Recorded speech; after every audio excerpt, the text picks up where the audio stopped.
Hi, welcome to Holland Oats. We're going to talk a little bit about music theory. I guess philosophically, I don't want to get my head too far up my own butt here.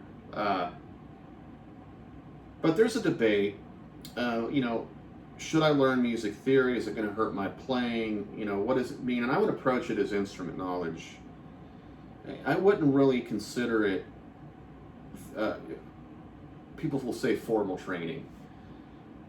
And I say, and I think this is still a debate. It only can help you. Now here's the secrets. If you're ready for the secrets. Number one, you can pick and choose what you learn. And the best is to pick small chunks and really drill those. A lot of courses go way too quick, too fast. Bam! So you don't want that. You want to approach it as like, I'm going to really learn, let's say the major scale, because everything's built off of it.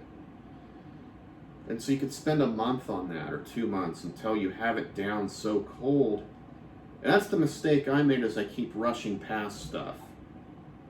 So I had a lesson with Dave Davidson where he pointed out, you say you know this stuff, but you don't. Because it's taking you, 5 to 8 seconds to work some of my questions out. So I stopped and just drilled, the minor pentatonic in every position, because that's what he was asking, and I knew a couple of them well, but not enough. And I wanted to do improv, so in improv, you gotta start, I think, with being able to find the root of all the chord tones. If you're playing the changes, in this particular case, it was a song where a lot of rock songs will do this, where it makes sense just the solo in the parent key, or not the parent key, but the key it's in, home bass. So I was in, it's a G major / E minor. So as guitar players do, we picked E minor pentatonic. It's the classic one. So now I know how to play that using all 5 of these minor pentatonic positions and connecting them and flowing in and out of them nicely. And I could go through and do that with other ones too. All of them. I don't practice it enough, but still, it's like, pick one thing. Print out the minor pentatonic map and figure out, here's the E minor pentatonics. My parent key in E minor is G major. So you can start to map out where are the triads there. You can start kind of connecting it with 3 notes per string. You can connect it with the cage system, which kind of has that built in. Which one reason it's a great system is you start with the triads and chords, add the pentatonic, then add the scales and the sevenths and the augmented stuff and the stuff like that. So, and we'll go over whatever we need to go over here. But back to what I was saying is there's a long-standing feel with people that call themselves feel players that think if they learn too much book learnings that their tone's going to be affected. If you know where tone is stored, put it in the comments. Like and subscribe. And then I say, have a seat. And for me, my brother in Christ, go ahead and play with no feel and timing. They can't do it. You almost can only play laughably bad when you're trying to play bad. Try to sit down and play sloppy on purpose.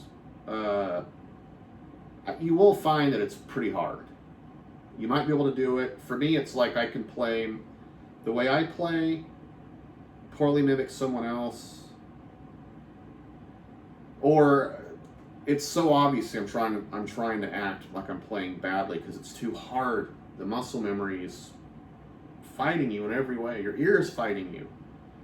Every ounce of your body is fighting you. And then Sarah McLachlan's building a mystery. Is she still building it?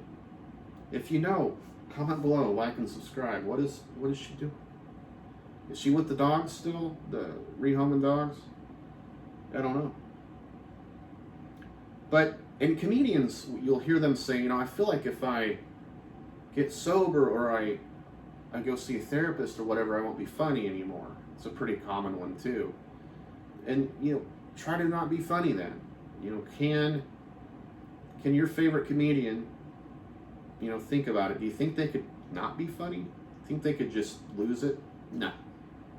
So it's natural to be afraid of that, I think, but it's not true. And again, the secret I gave earlier was first of all, you don't have to learn anything. You don't have to do this. You can be a fine, competent player and just leave. You don't have to learn any fretboard knowledge of music theory. You don't. Number two is you can, again, like I said, pick and choose what you want to know.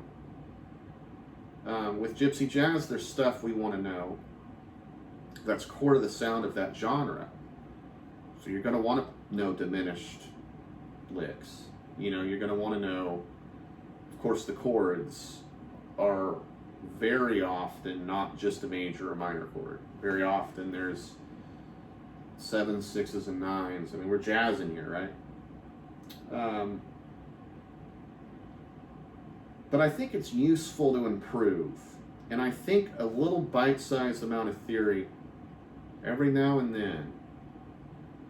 That's what happens when you go to the studio a lot, like you're a session player or something, is every session you learn something probably. Like, I learned this new chord voicing, or I figured out I could play the major scale off my pinky and head towards the nut instead of towards the bridge, or there's a new arpeggio shape I learned, whatever it is. The good thing about theory is you kind of can just go invent them. You can be like, well, here's an E, what can I do with it? And you kind of know how to build it up. So, you definitely want to keep that in mind, that you don't have to commit to a lot. You don't have to, and you gotta have fun. That's the thing. Make it musical. If you're gonna play a scale, try to make a song out of that scale. Don't just randomly do the exercises and not get what you're hearing.